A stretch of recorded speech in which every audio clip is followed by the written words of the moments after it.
ఈరోజు మన రివ్యూ వచ్చేసి అనగనగా ఒక రాజు. సినిమా అనేది ఫ్యామిలీ ఎంటర్టైన్ అనమాట. సో సినిమాకి లాజిక్ అవసరం లేదు. సో మన నవీన్ పులిశెట్టి ఉంటే చాలు. సో అది స్టాండప్ కామెడీ అనో లేకపోతే ఓన్లీ నవీన్ పులిశెట్టి మాత్రమే ఈ సినిమాని పుల్ పుల్ చేయగలడు. అంత ఎంటర్టైన్మెంట్ వచ్చిందనమాట.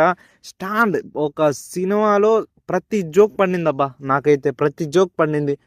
అలా చూస్తూ ఉండిపోవచ్చు, నవ్వుకుంటూ ఉండొచ్చు. సో ప్రతి జోక్ నాకు నచ్చింది. సో సినిమా అయితే సినిమా కథలు ఏమంత లేకపోయినా సో సినిమా బాగా నచ్చింది నాకు. సో కథ కాన్సెప్ట్ గురించి నేను చెప్పను, కాన్సెప్టే లేదు. సో మీరు వెళ్ళి జస్ట్ ఎంజాయ్ ఇట్.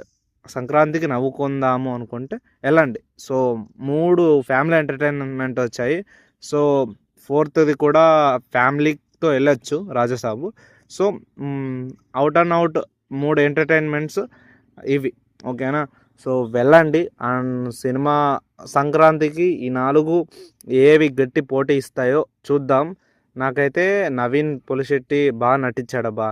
సో బాగా నవ్వించాడు. సో ఇంకా హీరోయిన్ చెప్పాల్సిన అవసరం లేదు. సో తను కూడా బాగా నటించారు. సమ్ సాంగ్స్ ఉంటాయి బా, మధ్య మధ్యలో వచ్చేస్తుంటాయి. సో లాజిక్ లేదు. సో నాకు నచ్చలేదు కొన్ని సాంగ్స్ ఎప్పుడంటే అప్పుడు పెట్టడం. సో విలన్ రోల్ కూడా అంత మెయిన్ది కాదు. సో ఇది ఒక కామెడీ సినిమా. సో దీనికి అవసరం లేదు అనిపించింది, ఓకే. సో ఇంకొంచెం బాగా తీయాల్సింది అనిపించింది. ఇది ఒక్కటే మైనస్ పాయింట్ మూవీలో. సో మిగతాదంతా సూపర్. సో వెళ్ళి చూసేయండి. It's a family entertainment movie, ఓకేనా.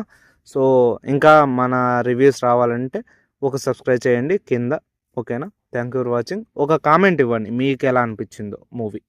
Thank you for watching. జై హింద్.